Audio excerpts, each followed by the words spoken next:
Hello students, welcome to Dr. B.R. Ambedkar Open University. In today's lecture, we will be understanding about kinds of states. So in kinds of state, we will be reading about theocratic state, welfare state and totalitarian states. Now let's get into the lecture. There are various kinds of states. As you all know that state and government are so intertwined with one another. So people often understand them to be as a singular terms, but it is not as such, because state is little wider and stable and legal authority, but the government is a government is inside of the state. So government scope is very small. Now let us understand why it is as such. Because government is one of the essential element of the state. In ancient times, various attempts have been made to describe these things based on the certain criteria. Now let us understand what is this certain criteria. First one is an objective, second one is ideology, third one is policies, and fourth one is way in which the power is exercised inside of the state. Now for example, Aristotle, who is termed as a father of political science, have classified governments on two criteria. To him, monarchy, aristocracy and polity are certain features which to be addressed in assessing any element of a state. So these classifications do not hold good in recent times because of the modern state system evolution that have happened over the years. Now there exist two complex terms and schemes. That is why these classification cannot be deemed to be possible in modern times. Now there appears a question that how does a government decide individual rights, and how does a government decides that rights to be given to certain citizens, and what are those rights? Now another question appears is how are these laws are enforced, and another such question such as what ideologies, objectives and programs of a government should be. So classic example or the definition if we go by, MacIver says that state has no final say in anything and can have no final perfect form. Another such definition given by R.G. Gettle. So for Gettle, state has no regular or continuous evolution. For R.G. Gettle, state has a regular or continuous evolution because state as a moral, he sees state as a moral, legal and ethical institution, and for some other, state is a march of God on earth and it is a welfare system, whereas other considers it as an evil institution or an organism. So now based on these definitions, based on this criteria, we have to understand there are various types of states. First of such kind is theocratic state. Now in theocratic state, if we look at the word, because it is based on different definitions. So theo and krasia, which means rule of God. So government in this theocratic state is based on religion, and this government is governed by priests in the name of God, because it is a political system in which divine laws exist, and this is basis of all humanitarian existence. So all these laws are enacted. Enacted in the name of God. An individual here is treated as a representative of God and is true head of both the religion and state. So that individual is said to be a ruler or a march of God on earth, and they rule the state in the name of authority. So this mixed with religion dominates both the political structure and the policies. So states are mono-religious, and the pharaohs, this can be seen in ancient Egypt, where pharaohs are believed to be gods on earth, and in Byzantine Empire an emperor is said to be ruled and he is the head of the church also. And Pope, if we look at the Catholic Church, ruled extensive territories in Italy. Now the theocracy is applied to various government agencies based on religious codes, because these are against the notion of secular state. So there are certain characteristics of this theocracies. First of such is there exists a state religion, and there exists religion based laws, and government is run by the priests. Examples could be given on the screen, such as in Iran, the religious head Ayatollah also heads the nation, and succession of political power exists because the succession of political power could be either inheritance or through elective modes. Now there are certain advantages of this theocracy because this theocracy leads to a well organized government, because as it is headed by a certain set of people, the decision making is faster and law making is also much quicker, and there exists peace and unity because common belief system, because state is formed on a single religion like mono-religious state, and reduced number of crimes because where there is existence of God to be ruling the state, the crime happening in the state could be very lesser, and crime is punishable not only because it is against the law but also it is considered to be a sin. Now it leads to a better society because it could be led to less exposure to poverty, because funds do exist in the name of doing good for the social services. Now the people are more obedient because there is a religious influence in the governance and the policy making, and the changes are approved rapidly because it is considered as a will of God, and this is accepted by everybody and unimpeachable by the citizens of that state. Now there are certain disadvantages to this theocracy. First of such is it is anti-democracy because it creates inequalities in the society solely on the name of religious practices. Second one, there exists no political freedom because the laws are implemented by the religious leaders. Third one is no religious freedom. As there exists mono-religious or strict one religion policy, people or the citizens must adhere by the official religious principles. And another such important thing is it is rigid and fundamentalist in nature because rigid and authoritarianism exist, and they rely on divine rights and kings to suppress and dissent of the opposition and also the individuals in the state. Now it tends to be authoritarian in nature. Now how does it tends to be authoritarian in nature means citizens are mostly afraid to be offending their God and to be offending their religious principles. Now some of the examples of theocracies that are existing in the world. First one is countries with Muslim majority populations such as Egypt, Malaysia and Indonesia. Next one is Christian dominated such as Sweden, and Buddhist countries such as Thailand. So the central Tibetan administration is said to be headed by Dalai Lama, which is a government in exile, and it is considered as a non-nation theocracy. And if we look at the ancient times, ancient Egypt, where pharaohs are God's representative on earth, they are closest advisor. They said to be the closest advisor to be on the earth because they are considered as a high priest. Next one is Islamic Republic of Iran. This is a theocracy. This became a theocracy in December 1979. Next one is its constitution is dominated by the laws and priests of Shia sect of Islam. Now God is considered or recognized as a sole head of both the religion and the state in Iran. Then Ayatollah, the supreme leader who is appointed as head of the state, is also head of the state for the life. Now Iran has both theocratic and democratic government, whereas the democratic government consists of president and the assembly of experts. Now how are this assembly of experts and the president are elected? They are elected directly by the people, but they remain subject to the control of Ayatollah. Now Ayatollah and the Guardian Council. So this is an unelected, answerable only to God. They are not answerable to the people or the citizens of the state. And the supreme powers can interpret religious laws.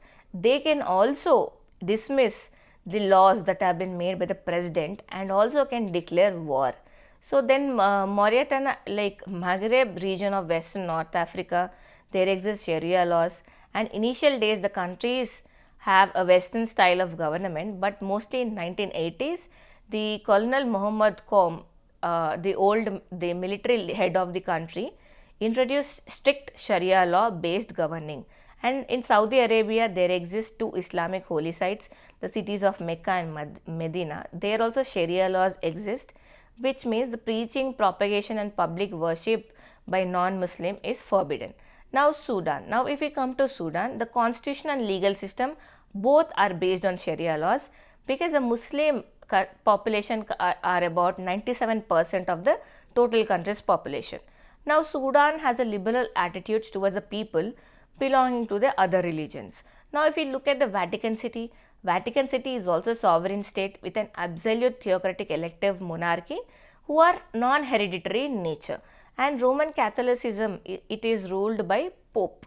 Now if we look at Yemen is also based on Islamic Sharia law, and the Houthis are against the loyalist of displaced president of Yemen, Mansour Hadi. Now let us talk about another set of state, which is welfare state.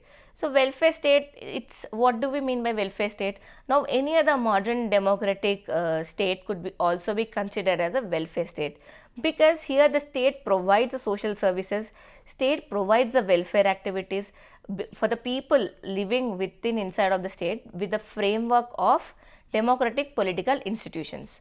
Now state also undertakes the responsibilities for people in providing this social security or looking into issues such as unemployment, poverty, illness, or the old age pensions or the old age homes. Now welfare state also promotes economic and social well-being of the citizens. It also provides universal health care, social security, insurance, pension, public housing, and family allowances. So this welfare state as such, takes up this responsibility and provides services to the nations, and under the name of public ownership, and bringing the important industries or enterprises under it. Now welfare state is one such state where it provides the responsibility for minimum substance of its, providing minimum standard of subsistence to its citizens. Now example, GDH coal.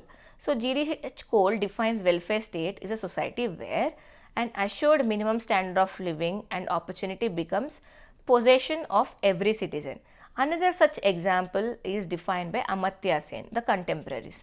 So Amartya Sen, welfare system is a system in which the government agrees to underwrite certain levels of employment, income, education, and provide medical aid, social security, and housing for all its citizens. So it is basically duty of the king to promote the welfare of the people. So this became popular notion of welfare state mostly after Second World War. So if you look at Plato and Aristotle, the main purpose of state coming into existence was to provide welfare for the people. So this emphasizes the individual worth looking from the perspective of the state. The progressive measures such as land reforms, jail reforms, agricultural development, public distribution, which is PDS, of essential commodities, sanitation, and community development programs are some of the such programs that have to be implemented by the welfare state. Now it also looks into the eradication of child marriages, child labor, domestic violences, and dowries against the women. Now let us talk about certain merits and demerits of this welfare state. So the merits are economic advantages, because government provide employment opportunities, and it provides benefits for disabled people, and it provides benefits for maternity and structuring of labor market, and redistributive taxation system. It provides security against poverty and looks into the unemployment. Then if you look from the humanitarian position, it provides citizens, especially the citizens with disabilities, and it gives equal access to the health and health emergencies, medical insurances, and also provides some children with essential needs. Now if we look at from the utilitarian position, state follows the principle of maximum welfare of the maximum people. Now certain demerits, there are certain demerits could be welfare state. First one, it is very expensive, because providing on the population of the states that are existing in modern societies, it is very expensive for a state to look into the welfare activities of everybody every citizen that are existing in the state. Now next one, it curbs individual initiative, because individual initiative to work and make their life better could be turned out to be citizens depending on the charity work. Second one is it undue importance to bureaucracy, because beneficiaries are of various government activities, because beneficiaries of various government activities are identified by bureaucracy. It leads to inefficiency. So, what is inefficiency? The administrative inefficiency and mismanagement of human and financial resources. Next one, there could be a risk of fraud, because all the funds that are being released for the welfare activities could be used for bribery, could be used for the scams, and could lead to scandals with misuse of government funds. Next one is increase of taxation, because in order to meet the resources, high taxation could be done on other individuals that have been living in the society. Next one is burden of overpopulation, because increase in population, especially in India, has become a major problem for the functioning of the welfare state. Now, examples of some of such welfare states could be seen in where the British welfare state, where poor laws were introduced as a means of charity for the poor, and it began with passing of factory laws in 1833 and 1860. So, the reforms were introduced between 1906 and 1914 by the Prime Minister, and National Insurance Workers Compensation Act, old age pensions, free school meals. Then Clement Attlee also introduced this concept of welfare state in 1942 with 5 giants of the concepts such as poverty, disease, ignorance, squatter and idleness. So, the welfare provisions in UK include such as free school meals protection, free point of access to medical care, health education, unemployment, maternity pay on and disability allowances. So, in USA also, welfare state concept has been introduced in 1930 under New Deal by Roosevelt. So, it provided the provisions for unemployment insurance and social security. Now, in 1960s, a war on poverty has led for the provision of medical care, and also if we look at it, the voluntarism is on rise in USA and it limited the role of social welfare provisions. So, in India also, if we look at it, these are addressed through direct principles of state policies and fundamental rights. One of the central government program like Sarva Shiksha Abhiyan and Right to Education Act was passed in 2009. This was made sure that fundamental right and the constitutional amendment to provide the free and compulsory education for the children. This could also be seen in various other acts such as National Food Security Act, Rashtriya Swasthya Bima Yojana, National Old Age Pension Scheme, MG Narega, Janani Suraksha Yojana in 2005, and Gram Swarojgar Yojana in 1999. So, these are basically done to provide minimum wages or equal wages and to a conditional cash transfer and a compulsory education for the children. Now, let us understand what is a totalitarian state. So, this is another type of state this exists.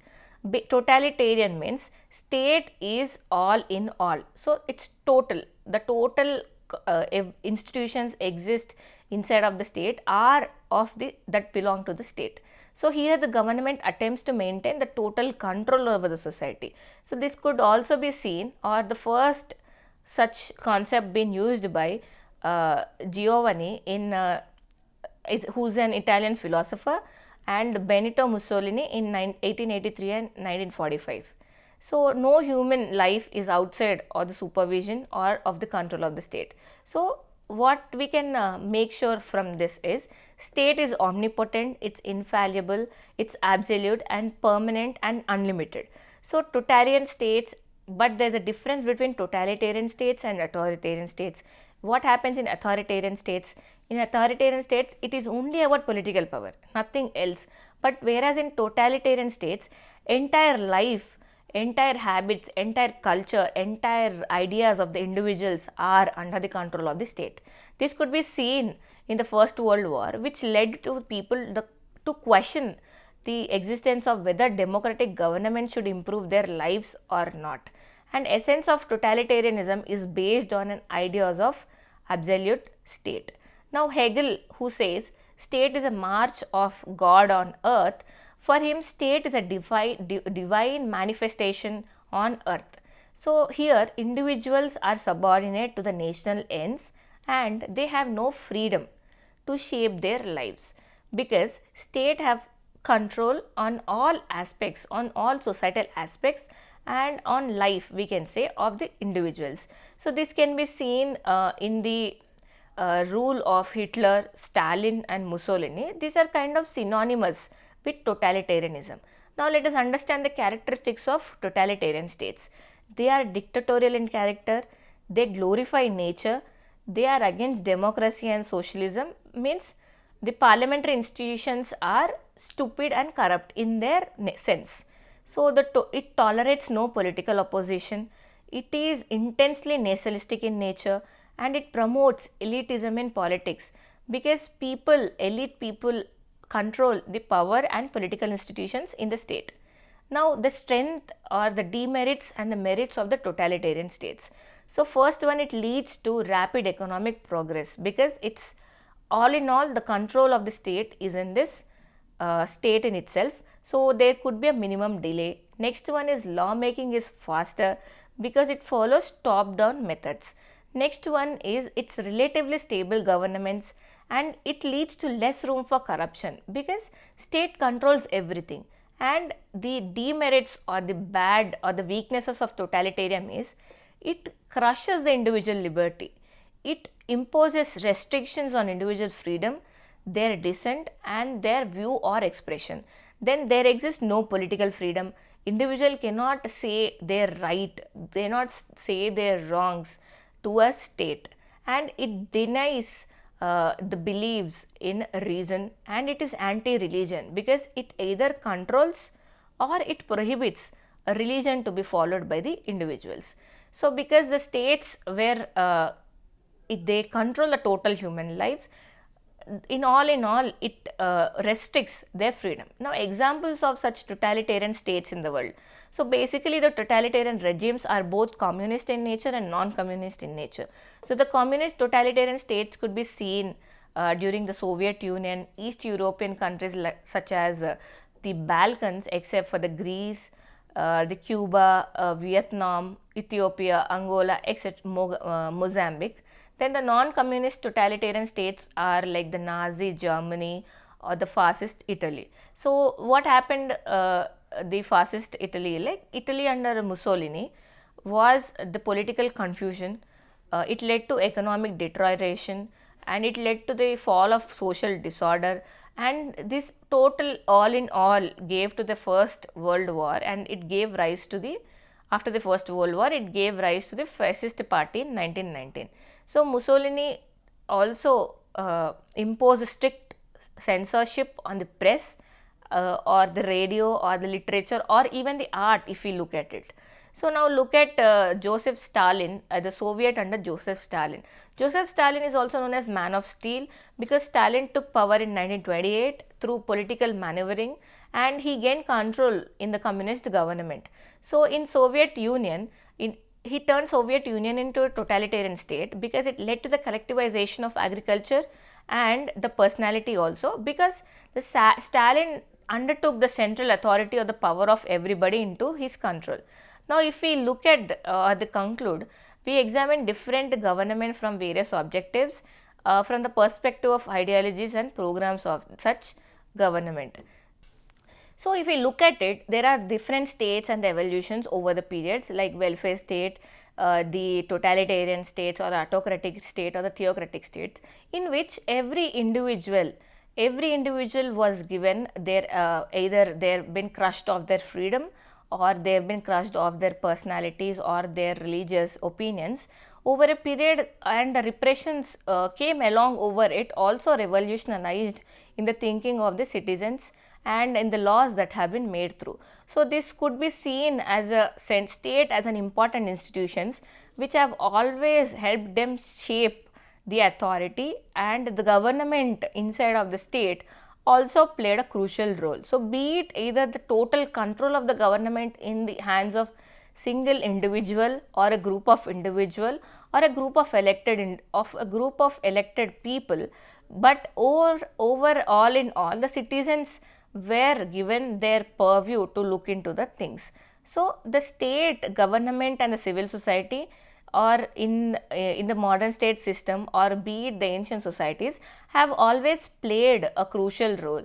It is because of the citizens addressing their rights, it is because of the citizens addressing their importance to believing their authority, to believing their reason to be addressed by the government or the state, have changed over the years and expected it to be in possessing expected it to be addressing in their purview. So, this is what the different types of states have existed over the period, and welfare state is said to be existing all over the world in higher numbers now, because it is it has deemed to be the responsibility of the state to look into the individual's policies, to look into the individual welfare activities. So, the definition of state and the government are not equal. So, it is to be understood that they should be demarcated, they should be defined differently. So, state and government cannot be equated with equal notion. So, in the purview of state and government, there existed civil society, where it helped people to understand the individual rights, the individual opinions and individual expressions that need to be addressed to be functioning or suppressing the super authority or the overpossessing authority of the state. So, now if we understand the differences, state, government and civil society are necessary for proper functioning, because state is a necessary evil and it had to be imparted along with the proper government, which need to be elected truly and which need to be addressed truly, and all its powers and authority to be addressed in a proper institutions which are democratically elected, which are basically organized, or the power legal authority should be produced by legislative, executive and judiciary. So, if all these factors to be addressed or to be impacted in one place, the civil society obviously, which is a moral organization, because the authority is not legal, because state authority is legal authority and civil society organizations are the is moral authority, which will imply the individual to make believe or to help understand their values or importance that to be given to the state. So, the strict censorship that have been imposed by the state, or even the art or the literature, or even suppressing the state to be controlling a single religion or the controlled religion, to be understood as such. So, the centralized power or the authority of the state is always the centralized state or the authority of the state has always been to be said to be one of the main feature or the ideology that the division or the demarcation of the different types of the states that we have read in this lecture has to be done. So, if we look at it, you can conclude that all the states or the different types of the states are considered to be divided on the notion of the ideology that they exist on, the authority that they have been existing, and the population or citizens' opinion, and the institutions, how the institutions have to be regulated and how the policies are made through these institutions, which are to be elected either directly or indirectly by the citizens.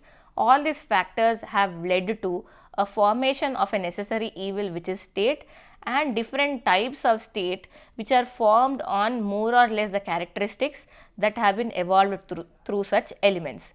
So, this is how the classification of states and the government should be understood.